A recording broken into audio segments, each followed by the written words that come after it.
1,00,000 మంది శివభక్తులతో కలిసి మహారుద్రాక్ష పూజలో పాల్గొనండి. వెంటనే కాల్ చేసి మీ పేరును నమోదు చేసుకోండి. నమస్తే, welcome back to Suman TV. Present మనతో పాటు ఉన్నారు TEDx speaker, legendary award winner in real estate, realtor oxygen founder and CEO doctor Nandi Rameshwar Rao గారు.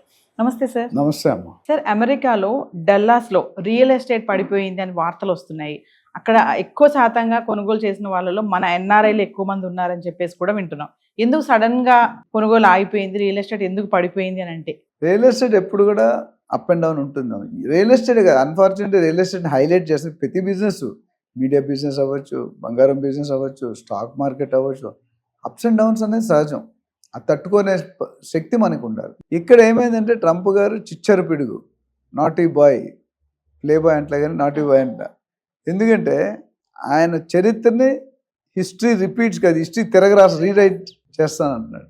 ఆ విధంగా మనం గత 2 సంవత్సరాలు ఎన్నో వీడియోస్ మాట్లాడుతున్నాం.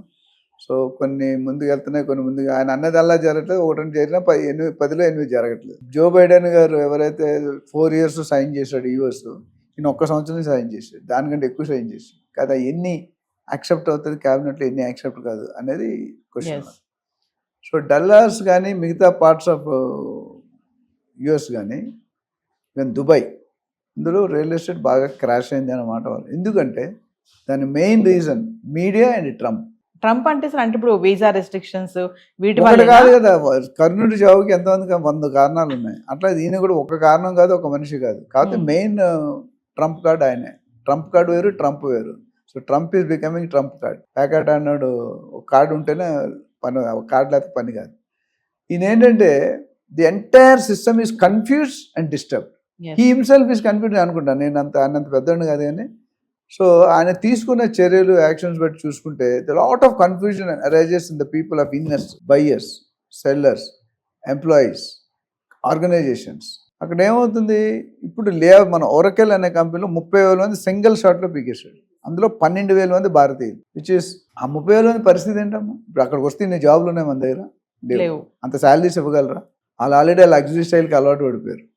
20 లక్షలు 10 లక్షలు శాలరీ వచ్చేవాడు, నువ్వు ఇక్కడ ఇండియాకి వస్తే 1,00,000 2 లక్షలు కూడా రావడం కష్టం. వచ్చినా కూడా ఈఎంఐలు కమిట్మెంట్, భార్య కమిట్మెంట్, భార్యల కమిట్మెంట్, ఇంకా చాలా వస్తుంది. దానివల్ల ఒకటి యుద్ధాలు, కండిషన్, అన్సర్టనిటీ ఉంది. ఇజ్రాయెల్ వారు నిన్న మొన్న కూడా అమెరికా వాళ్ళు వేస్తారు, వీడు వాడి మీద వేస్తున్నాడు, వాడు వీడి మీద. ఎక్కడ చర్చలు కొలిక్కి రావట్లేదు. నువ్వెంత నేనెంత చూసుకో, నీ పవర్ ఎంత నా పవర్ ఎంత, గుండె బలం కండబలం దాటి మేధస్సు ఎక్కువ ఉపయోగిస్తున్నారు. రెండోది హార్మోన్స్ అంది, పెట్రోల్ చూసారు మనం, డీజిల్ ఎంత బ్లాక్లో అమ్ముతారు. మన సిలిండర్ 5,000 అంట డొమెస్టిక్, ఇంకా రెసిడెన్షియల్, హోమ్, కమర్షియల్ అయితే ఇంకా ఎక్కువ. వీడేమంటాడు, మీరు మా ఎందుకు యుద్ధం చేస్తారు, మా కంపెనీని ఎందుకు చంపారు, మీరు ఒకటి చంపడానికి ఇరాన్ అడుగుతున్నాడు. నీకు అవన్నీ చెప్పవలసిన లేదు, నేను నొక్కేస్తాను, చంపేస్తాను, తొక్కేస్తాను అంటాను. ఒప్పుకొని అంటాడు. సరే మేము మీ ఎంత చూస్తామని వీడు అంటాడు, వాడు మీ ఎంత చూస్తాం. పక్కనే రష్యా, వీటిలో కూడా ఇంపాక్ట్ ఉంది, తెహరాన్, ఇవన్నీ కూడా. సో హార్మోన్స్ ఉంది కానీ బ్రేక్ అయిందంటే ఆపేసి ఏమంటారు, కేబుల్ కట్ చేసి పడేస్తాం ఎక్కువ అవుతాయని ట్రంప్కి వార్నింగ్ ఇచ్చాడు. అసలు నిన్ను లేకుండా చేస్తానని ట్రంప్ అంటున్నాడు. హార్మోన్స్ అందులో కానీ ఇంటర్నెట్ కేబుల్ కానీ కొన్ని 100,000 అడుగులు సముద్రంలో ఉన్నాయి. అవి కట్ చేసాడంటే ఎంటైర్ ప్రపంచం పడుకుంటుంది.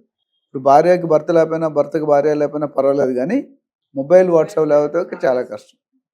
ఒకప్పుడు కార్ ట్రాన్స్పోర్టేషన్ అయితే, ఇప్పుడు ట్రాన్స్పోర్ట్ ఓవర్ వచ్చింది, నథింగ్. సో దానివల్ల రేట్లు ఎంత ఇంపాక్ట్ అయ్యో మనకు పెరిగాయో. 10 రూపాయలు 15 రూపాయలు పెరిగిపోయింది 1 లీటర్.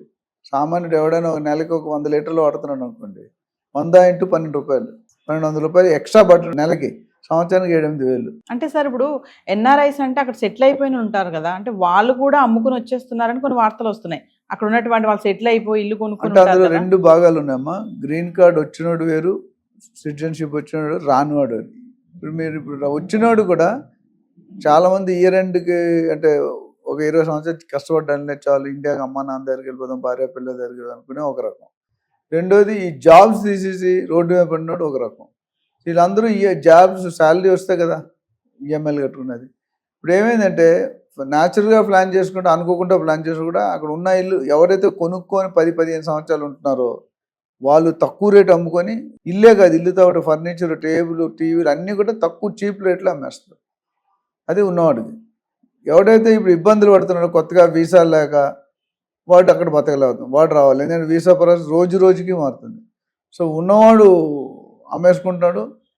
అక్కడ ఎవరైతే ఇంకా సెటిల్ అయ్యాక నేను అక్కడే ఉంటాను అనేవాడు వాడు తక్కువ రేటు కొనుక్కుంటాడు. మా ఇంటికి వస్తే ఏం తెస్తాం, మీ ఇంటికి వస్తే ఏం పెడతాం అనేది ఉన్నవాడికి ప్రాబ్లం ఉంది, కొత్తగా వెళ్ళి సెటిల్ అవ్వనాడు ప్రాబ్లం. సెటిల్ అవ్వనాడు ఏం మా బ్రదరే టెస్లాలో పనిచేస్తాడు కాలిఫోర్నియాలో.